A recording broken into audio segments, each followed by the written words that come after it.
প্রতিটি প্রবাসীর পরিবার জানে এই মুহূর্তটা বুকের ভেতরটায় কেমন হয়।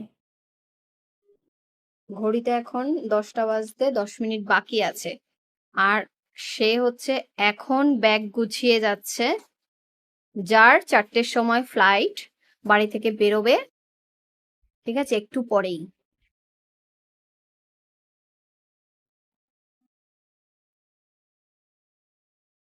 এবার আমার রাগ করার কারণ আছে কি নেই সেটা তোমরা বলবে, ঠিক আছে? যে সারা দিন সারা বছর প্রত্যেকবার একই ধরনের ঘটনা ঘটে, রাত 10টার সময় প্রত্যেকবার এরকম কানাডাতে ফ্লাইট থাকে, আর প্রত্যেকবার গিয়ে রাত 10টা 11টা 12টার সময়ও ব্যাগ গুছিয়ে বেরিয়েছে। 3 দিন ধরে ব্যাগ এখানে, জামা কাপড় সব এইরকম ফেলানো ছিল, আমি তাও গুছিয়ে গুছিয়ে কিছুটা রেখেছি। এইরকম পরিস্থিতি, 4টের সময় ফ্লাইট, আর এখনো ব্যাগ গুছিয়ে যাচ্ছে। ব্যাগ গুছিয়ে ফেললেই মনে হচ্ছে চলে যাচ্ছি, ব্যাগ গোছাবো, রাত 1টার সময় বেরিয়ে যাবো, ব্যাগটা নিয়ে হয়ে গেল। এত চিন্তা কে? তোমাদের প্রবলেমটা কি? সবই তো গোছানো, খালি আমি এরকম ব্যাগে ঢালবো, সেটাও কষ্ট। মানুষের, শোনো, একটা জীবনে মানুষের চেঞ্জ হতে হয়, ঠিক আছে? সেই চেঞ্জটা যদি তোমার মধ্যে এই 10 বছরে আমি আনতে পারিনি, তো সেটা আমি বুঝতেই পারছি সিচুয়েশন দেখে। চেঞ্জ হওয়া উচিত নয় যে আমি আমার অস্তিত্বকে ভুলে যাবো। অস্তিত্ব তো ভুলবেই না, তোমার অস্তিত্ব ভোলারই নয়, কারণ 8 বছরে যখন আমি চেঞ্জ করতে পারিনি, তোমার অস্তিত্ব আর কি করে ভোলা যায়? তোমার অস্তিত্ব আমাকে সারা জীবন মনে রাখতে হবে, আমার অস্তিত্ব তুমি কি মনে রাখবে? জিনিস মনে রাখা ভীষণ সেটাই। এই যে তুমি আমাকে বলো না 10 বছরে তুমি আমাকে বদলাতে পারোনি, চেঞ্জ করতে পারোনি, আমি যদি বদলেই চাই তাহলে তুমি আমায় মনে রাখবে কি করে? আর মনে রাখাটা হলো প্রেম, বুঝলে? আর মনে পড়াটা হলো ভালোবাসা। হ্যাঁ, সেটাই।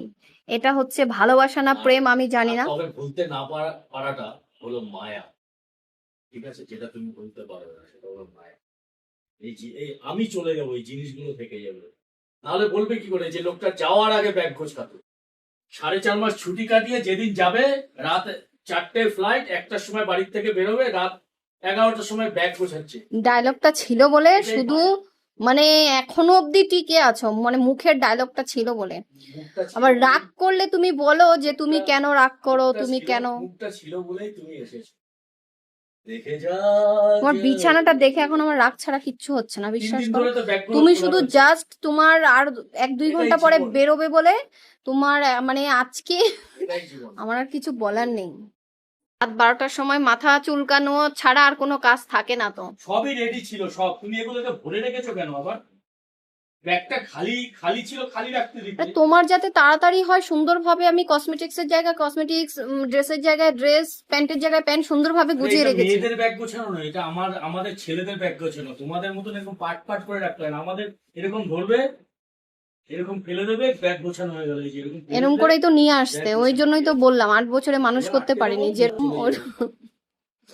বিয়ের প্রথম প্রথম জানো তো, এই যখন ব্যাগ ঠ্যাগ গোছাতো খুব কাঁদতাম, আর এখন কান্নার সময়ও নেই, কারণ আজকে আশির বাবা চলে যাচ্ছে, কালকে থেকে আশির এক্সাম শুরু হবে। মানুষের জীবনের সময়ের সাথে সাথে সবকিছুই চেঞ্জ হয়ে যায়, ভেতর ভেতর এতটা কষ্ট হচ্ছে, কিন্তু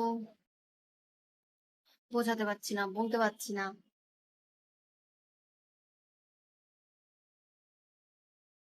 আগে তো 3-4 দিন মানে খাওয়া দাওয়াও ঠিকঠাক করতে পারতাম না, তবে এখন মেয়েটার জন্য খেতে হয়, করতে হয়, রান্নাও করতে হয়। আজকেও মানে 2-3 রকমের রান্না করলাম, খেতে দিলাম, সবই মানে চুল, গা যদি নাও চলে, শরীর যদি নাও চলে, তাও আর কি চালাতে হয় সবকিছু। মানুষ সময়ের পরিস্থিতির সাথে সাথে অনেকটা স্ট্রং হয়ে যায়, যেটা আমি নিজে রিয়েলাইজ করতে পারি।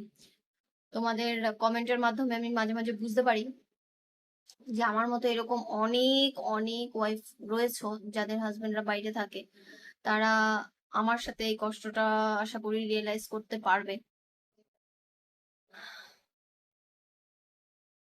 কষ্ট হয় মাঝে মাঝে।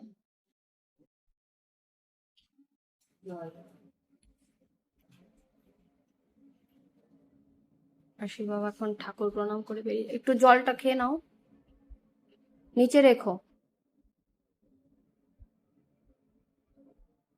তো ওষুধ খায় না যা গ্যাস হয়েছে।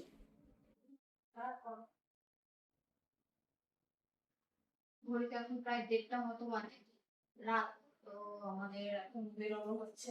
পুরীতে রাত 1:30টার মতন বাজে, ঠিক আছে, সব নিয়েছি, চপ্পল নেওয়া হয়নি। ব্যাগটা এই নিয়ে 4বার খোলা হলো, লাগিয়ে আবার খোলা হলো। ঠিক আছে, মানে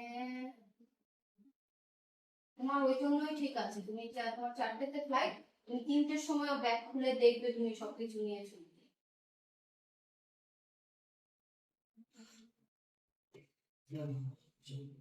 এটা নিয়ে যাবে, হাতে করে নিয়ে এসে এয়ারপোর্ট পরে নিয়ে যাবে, ঠিক আছে?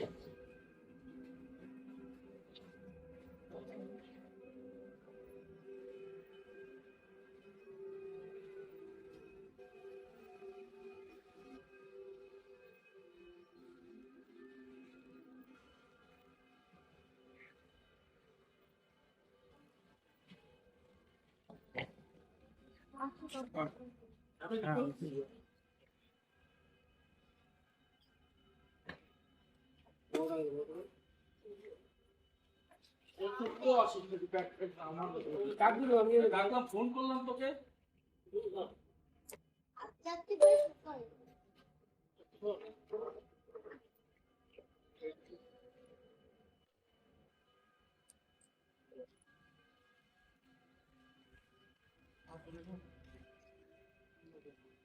এইবার গাড়িটা কাদা নোংরা ওখানে নাকি দেখ।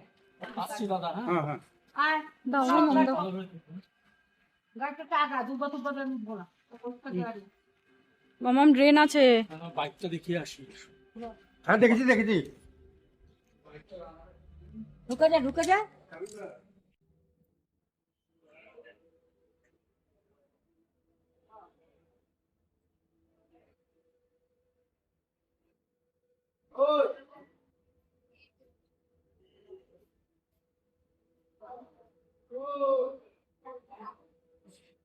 দেওয়ার সঙ্গে সঙ্গে পার্সেল হয়ে যাচ্ছে কিন্তু। মাঠ থেকে আমাকে দিতে, এখন আমারটা মাঠে। কি হলো?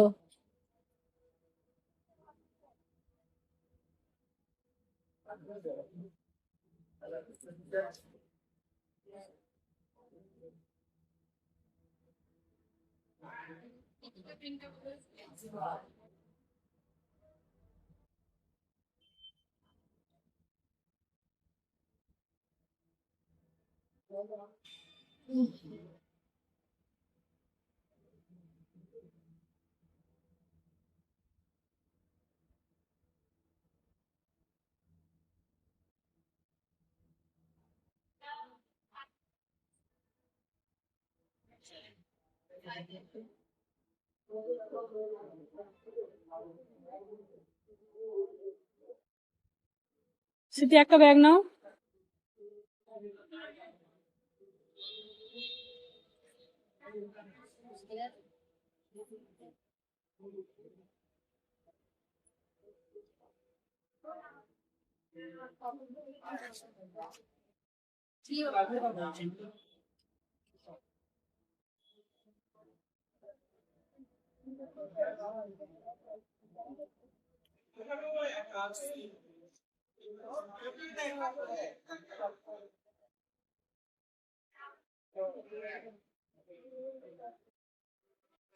সুখ দুঃখ হাসি কান্না নিয়েই তো মানুষের জীবন। হাজবেন্ড এসেছিল, ডিউটিতে ফিরতে হবে। তবে এবার অন্তত ভেবেছিলাম যে অ্যানিভার্সারিটা হয়তো একসাথে কাটাতে পারবো। আমাদের 9 বছর বিয়ে, কিন্তু জানো তো খুব কম সময় আমরা সংসার করেছি।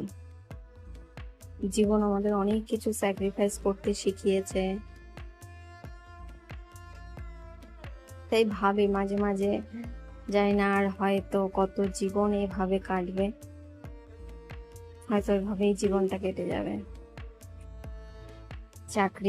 চাকরিতে তো যেতেই হবে, জীবন চালাতে হলে সবকিছুই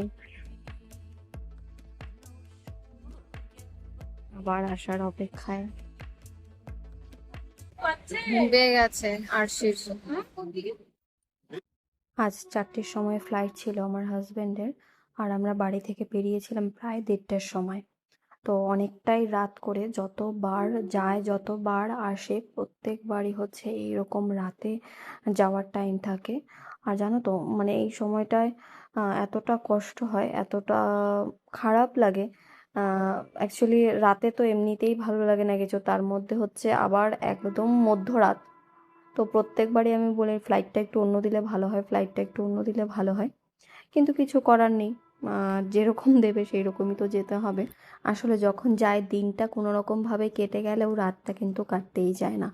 আর বেশিরভাগ সময় ফ্লাইট থাকে হচ্ছে রাতে। আর বাড়িতে এসে এতটা খারাপ লাগে না, যেটা বলার মতো আর ভাষা নেই। যাই হোক, সময়ের সাথে সাথে মানুষ অনেক স্ট্রং হয়ে যায় জানো তো, আমি নিজেকে দিয়ে সেটা রিয়েলাইজ করতে পারছি। কারণ আশির বাবা যখন 2 বছর আগেও যখন যেত, আহ, চিৎকার করে কাঁদতাম। আর এখন দাঁড়িয়ে দাঁড়িয়ে ভেতর ভেতর মানে বুকটা ফেটে যাচ্ছে, কিন্তু বলতে পারছি না, চোখ দিয়ে আমার জল আসছে না। সময় মানুষকে অনেক স্ট্রং করে দেয়। সময়, পরিস্থিতি।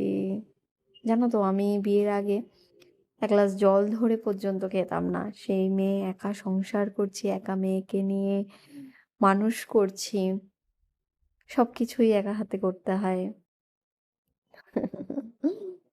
তাই মাঝে মাঝে ভাবি সত্যি সময়ের পরিস্থিতি মানুষকে অনেক কিছু শেখায়। যেমন খারাপ সময়ে মানুষের ব্যবহার দেখেছি, তেমন সব কিছুই। তবে সময়ের সাথে সাথে এখন সবাই ভালো, সবাই ভীষণ ভালো।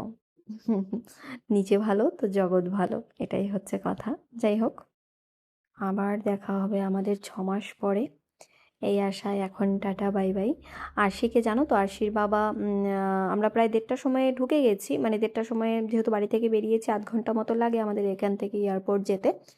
তো ওর যখন ইমিগ্রেশন সব কিছু কমপ্লিট হয়ে গেছে তখন প্রায় 4 থেকে 5 বার এসেছে মেয়ের সাথে দেখা করতে। আর এই সময়টায় গেটের সামনে দাঁড়িয়ে শুধু মনে হয় যতক্ষণ দেখা যায় ততক্ষণ শুধু দেখে যাই, ততক্ষণ শুধু দেখে যাই। যখন ছুটিতে আসে 3 মাস 3.5 মাস কী করে কেটে যায়। এবছর তো প্রায় 4 মাস 4.5 মাসের মতো ছুটি ছিল। তো দেখতে দেখতেই মনে হয় চোখের পলকে কেটে গেল। আবার দেখতে দেখতে দিন গোনাও শুরু হয়ে গেছে। মানুষের জীবন বড়ই অদ্ভুত। আমার মাঝে মাঝে কি মনে হয় জানো তো, সত্যি পাখির 2টো ডানা আছে ঠিকই, মানুষের ডানা নেই, কিন্তু পাখির থেকেও দ্রুত গতিতে মানুষ কত দূরে পৌঁছে যেতে পারে।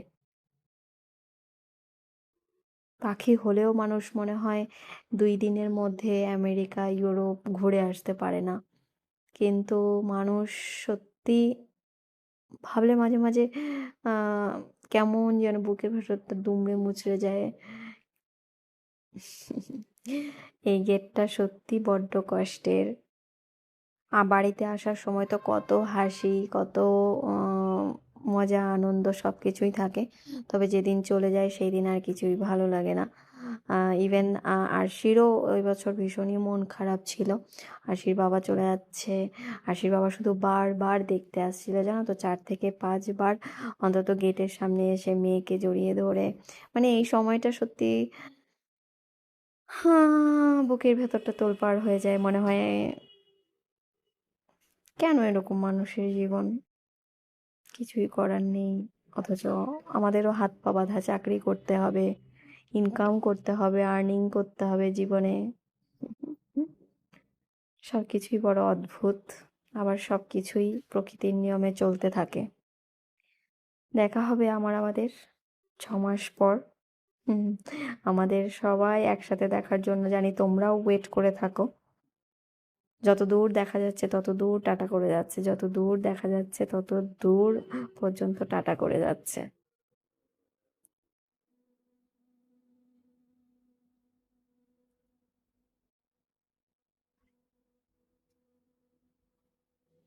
জানো তো কালকে বাবাকে এয়ারপোর্টে ছাড়তে গিয়ে ওখানে অনেকগুলো এয়ার হোস্টেস আন্টিদের সঙ্গে দেখা করেছিলাম।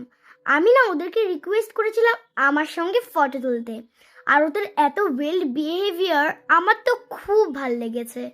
আর বাবা চলে গেছে, আমার খুব মন খারাপ। বাট আমি স্ট্রং গার্ল, আমি কাঁদিনি। মা কেঁদেছে? মাও কাঁদেনি। তাহলে কে কেঁদেছে? বাবা কেঁদেছে এবার। আর আমি এখানে আন্টিগুলোর সঙ্গে ফটো তুলছি। খুব ভালো বিহেভিয়ার, খুব ভালো বিহেভিয়ার। আচ্ছা, আগে যে তুমি গভর্নমেন্ট অফিসার হতে চাইছিলে, এখন তুমি এয়ার হোস্টেস হতে চাও, তাহলে সেটার কি হলো? তোমার ড্রিম তো চেঞ্জ হয়ে গেছে।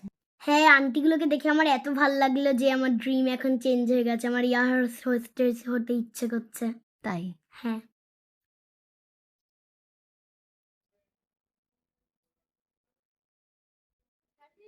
থ্যাংক ইউ বলে দাও, থ্যাংক ইউ বলে দাও ম্যামকে।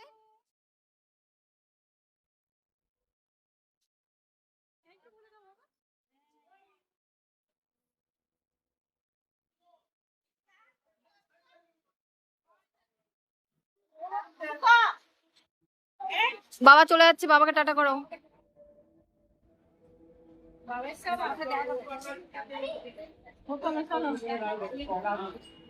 টাটা করো বাবাকে, টাটা করো বাবাকে, টাটা করো। ওই দেখো ওই দেখো ওই দেখো ওই দেখো।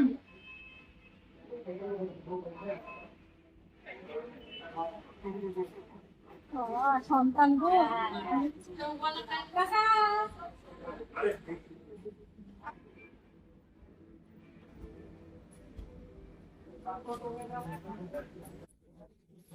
হাজব্যান্ডকে ছেড়ে আসতে আসতে আমাদের প্রায় অনেকটাই লেট হয়ে গেছে। এবার জানো তো, দেওরকে ছাড়তে গিয়ে লাগেজ প্রায় অনেকটাই বেশি হয়ে গেছিলো, তো ও অনেকবার রিটার্ন করেছে আমাদের কাছে। তো আরশির বাবার জন্য ভেবেছিলাম যে অনেক মনে হয় বেশি হয়ে যাবে ওয়েট, তো আমরা অনেকক্ষণ ভেতরে দাঁড়িয়েছিলাম। বাড়ি আসতে আসতে প্রায় সকাল হয়ে গেছে। তো সকালবেলা একটু খাওয়া দাওয়া করে তারপরে হচ্ছে ঘুমিয়েছিলাম। তো খাওয়া দাওয়া বলতে এই একটু পাস্তা করেছিলাম। তো আরশিও বলছিল যে খিদে পেয়ে গেছে, ওর জন্যই মেনলি করা। তো যাই হোক, পাস্তা খেয়ে তারপরে হচ্ছে মা, মেয়ে, বৌদি তিনজনে ঘুমিয়েছিলাম। আর এই পাস্তাটা এত ভালো, খেলে প্রায় অনেকক্ষণ পেটটাও ভরা থাকে, আর কোনো ধরনের গ্যাস অম্বল কিছুই হয় না। ভীষণ ভালো, আর দেখেও কিন্তু বোঝা যাচ্ছে একটার গায়ে কিন্তু একটা লেগে যায় না। এটি কিন্তু 100% দুরম গম, এতে কোনো ময়দা অ্যাড করা নেই এবং প্রোটিনের উৎস, জিরো কোলেস্টেরল এবং ট্রান্স ফ্যাট ফ্রি, এবং এতে এক্সট্রা করে কোনো কৃত্রিম রং বা গন্ধ অ্যাড করা নেই, এবং এটি কিন্তু 100% ভেজিটেরিয়ান, এবং এটির আকৃতিও কিন্তু একদমই নিখুঁত। তাই কুকিংয়ের সময় সস এবং ড্রেসিং কিন্তু খুব ভালো ভেতরে যায়। তাই আজ থেকে আমাদের টিফিন বক্সের প্রতিদিনের সঙ্গী হয়ে উঠুক দিশানো পাস্তা।